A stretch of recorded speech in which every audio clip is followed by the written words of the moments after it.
Assalamualaikum warahmatullahi wabarakatuh. Perkenalkan, kami dari kelompok 8 ingin mempresentasikan hasil diskusi kami.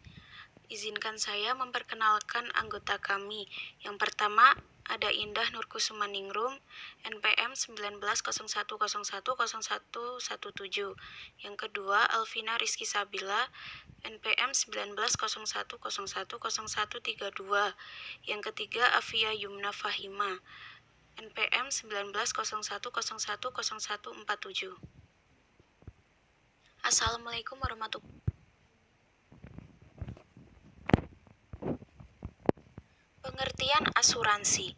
Asuransi merupakan suatu perjanjian di mana seorang penanggung mengikat diri kepada seorang tertanggung dengan menerima suatu premi atau sejumlah uang yang ditetapkan oleh perusahaan asuransi atau pemegang polis untuk memberikan ganti kepada tertanggung karena suatu kerugian, kerusakan, atau kehilangan keuntungan yang diharapkan, yang mungkin akan dideritanya karena suatu peristiwa yang tidak tertentu. Pengertian asuransi.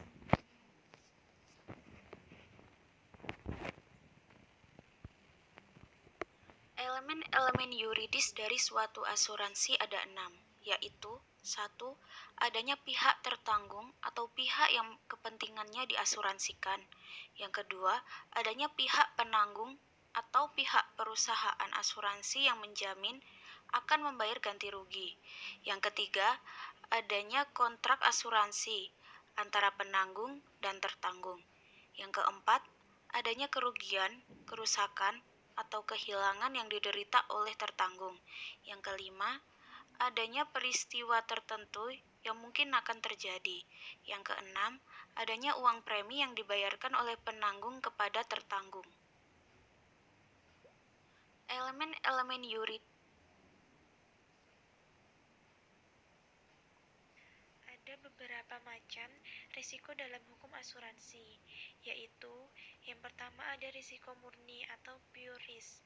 Risiko murni adalah suatu kejadian yang masih tidak pasti bahwa suatu kerugian akan timbul, di mana jika kejadian tersebut terjadi, maka timbullah kerugian itu.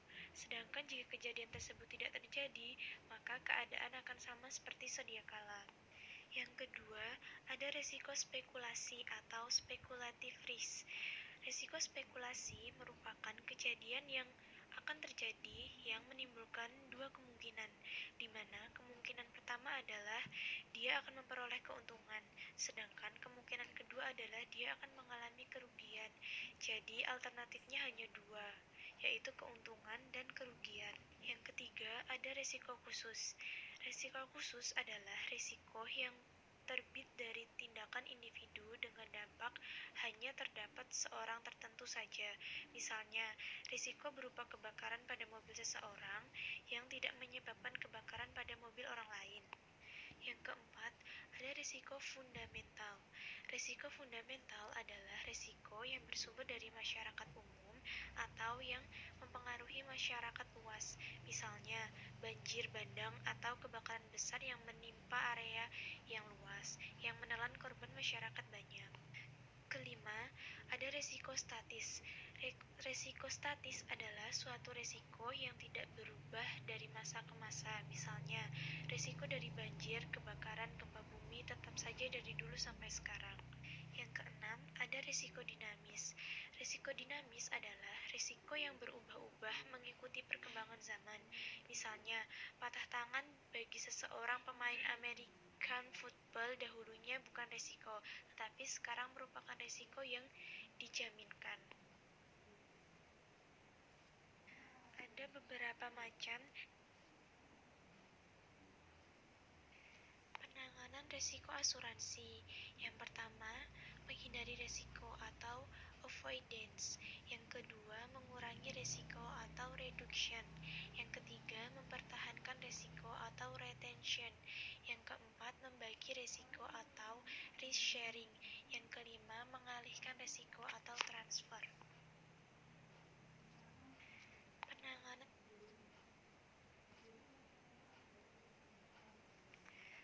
kontrak asuransi.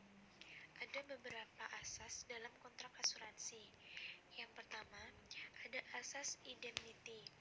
Asas ini mengajarkan bahwa tujuan utama dari kontrak asuransi adalah untuk membayar ganti rugi manakala terjadi resiko atas objek yang dijamin dengan asuransi tersebut.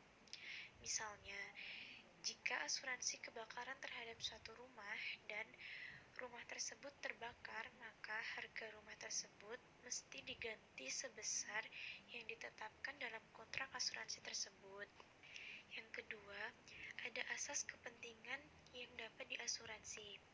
Asas ini mengajarkan bahwa agar suatu kontrak asuransi dapat dilaksanakan, maka objek yang diasuransikan tersebut haruslah merupakan suatu kepentingan yang dapat diasuransikan, seperti kepentingan yang dapat dinilai dengan uang yang sesuai dengan hukum yang berlaku, di mana kepentingan tersebut pada prinsipnya harus sudah ada pada saat kontrak asuransi ditandatangani.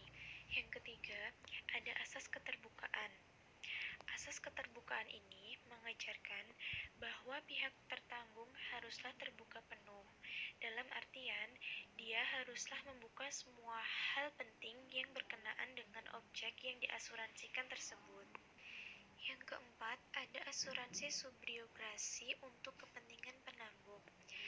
Asas subrogasi ini mengajarkan bahwa apabila karena alasan apapun terhadap objek yang sama, pihak tertanggung memperoleh juga ganti rugi dari pihak ketiga, maka pada prinsipnya tertanggung tidak boleh mendapat ganti rugi dua kali, sehingga ganti rugi dari pihak ketiga tersebut akan menjadi haknya pihak perusahaan asuransi.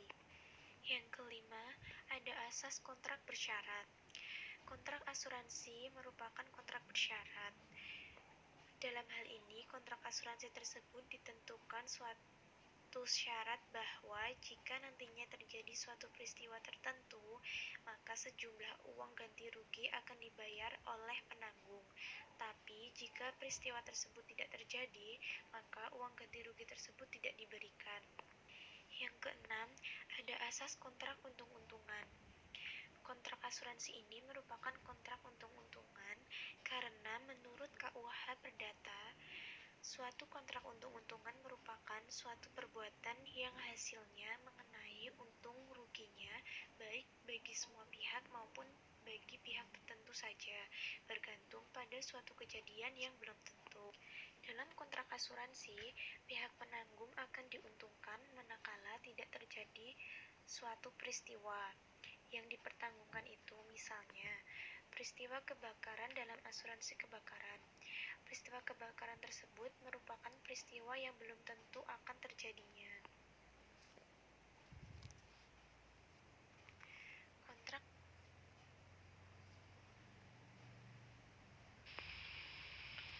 Polis asuransi merupakan isi dari kontrak asuransi. Di situ antara lain berisi diperinci hak-hak dan kewajiban dari pihak penanggung dan tertanggung, syarat-syarat dan prosedur pengajuan klaim jika terjadi peristiwa yang diasuransikan, prosedur dan cara pembayaran premi oleh pihak tertanggung, dan hal lain yang dianggap perlu.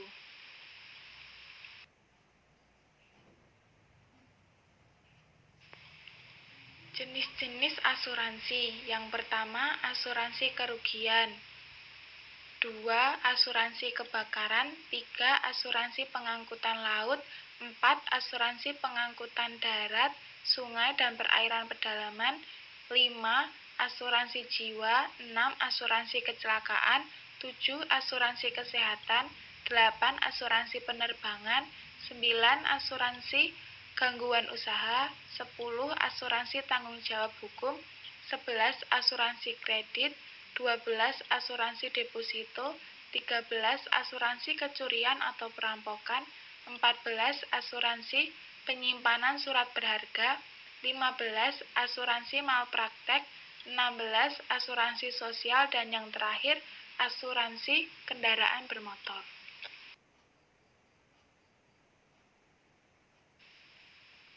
Sekian presentasi dari kelompok kami. Jika ada salah kata, mohon dimaafkan. Wassalamualaikum warahmatullahi wabarakatuh.